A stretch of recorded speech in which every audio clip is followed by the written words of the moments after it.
Mohamed Hadid just had a massive victory in court related to his mansion at 901 Strada Vecchia Rd. If you didn't catch my last video, you should definitely go check it out, but the summary is that there is this real estate developer out in LA who spent the past 10 years building an illegal 30,000 square foot mega mansion on a Bel Air hillside. Then he got in trouble with the city and the neighbors because not only did he build a house that was twice the size of what the city approved him to build, but it was also apparently built with a bad foundation, so that means that it's currently at risk of falling down the hillside onto the neighbors below. This story has been making headlines lately, for one, because it's just a really crazy story.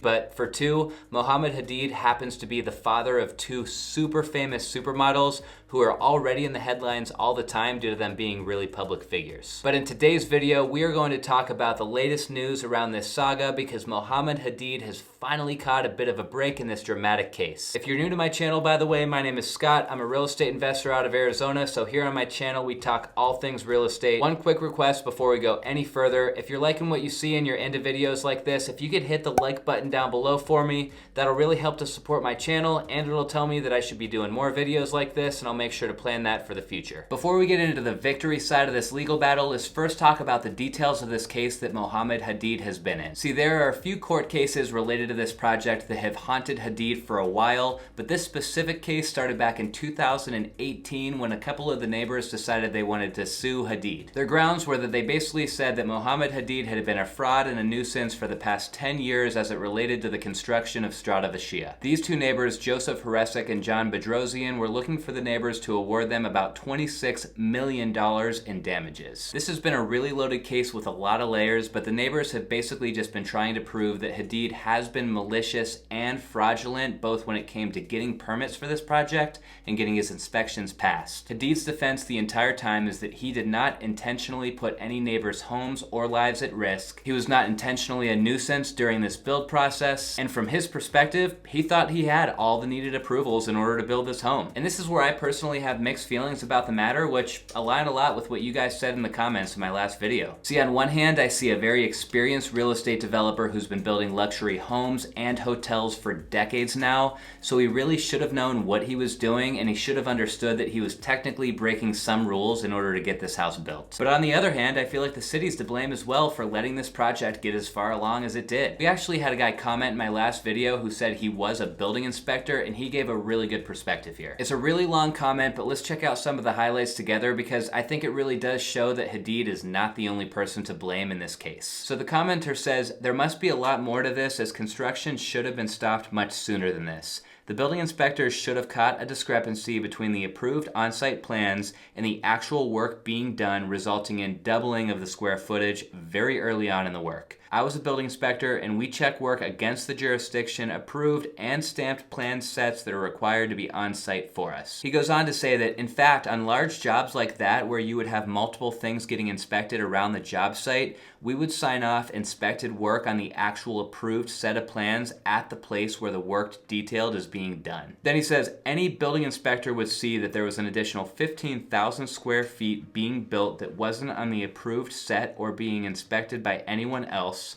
Anytime an unpermitted work violation is discovered, the job gets a stop work order, and doing any work after that is criminal, including removing the tag. Then last, he says that even if the building inspector was hesitant to tag a large job like that, they would certainly take pictures of the additional uninspected work, construction plans that differ from the approved plan set, etc. And then they'd report it to their building official ASAP and let them make a determination of how to proceed. That's a mouthful for sure, but regardless of whether or not Mohamed Hadid was malicious here, the point is, how in the world did this project get so far along without at least one building inspector raising his or her hand and saying that something is going incredibly sideways at this job site? We'll probably never know for sure what was going on between the contractors and the inspectors at this project, but I'd say it's safe to say that something's fishy. So this lawsuit was filed by the neighbors back in 2018, but it didn't go to trial until about 6 weeks ago, and then there wasn't a verdict reached until just a few days ago. Remember that the plaintiffs were looking for over $26 million worth of damages related to their experience with this project. After the jury's deliberation, they made a big decision in favor of Mohamed Hadid, stating that he did not act with any malice or fraudulently. The bulk of the damage payout that he could have owed would have came from these these accusations, so this is where the big victory comes in for Hadid. The jury did, however, make a 9-3 split decision to award the neighbors with some money for other damages. The Bedrosian family was awarded $300,000, and then the Harasik family was awarded over $2.3 million in damages. So all in, Hadid is out of pocket about $2.6 million worth of damages here, but that is just a fraction of what the plaintiffs were seeking. The lead trial counsel responded to the verdict with a statement, "For many years now, the plaintiffs have been positioning this case in all manner of media, TV, social, and print, and is one based on fraud, malice, and greed. Well, they just had 6 weeks to put before a 12-person jury the very best case they could to prove those things, and they failed. After investing more than $9 million in an all-out litigation war against Mr. Hadid, the plaintiffs did not manage to convince the jury to even award 10% of the $26 million that they were seeking as damages, much less to get a Phase 2 trial on punitive damages. Mr. Hadid rightly sees this as an absolute vindication of his character and a positive step towards rebuilding his reputation that has been so badly tarnished at the hands of these plaintiffs. Pretty crazy that these neighbors spent $9 million in court only to be awarded $2.6 million in damages, but I think that their biggest win came a few years ago when the city of Los Angeles deemed this home to be a clear danger to the public and ordered it to be demolished. So the neighbors may be out several $million as it relates to the damages side of this case, but at least they have the peace of mind that the home will soon be torn down. For some reason, this entire story just makes me feel uneasy because, for one, I can't imagine being one of those neighbors and having to deal with this project for the past 10 years, but I also feel for Mohamed Hadid for getting wound up in this horrible legal battle. I mean, his original plan was to build an incredible $100 million spec home at this site, so in that regard, Hadid was actually on track to improve the neighborhood with a high-value home and a high-value sale. But now he's stuck with a property that he has sunk about $50 million into that's going up for auction for about $8 million.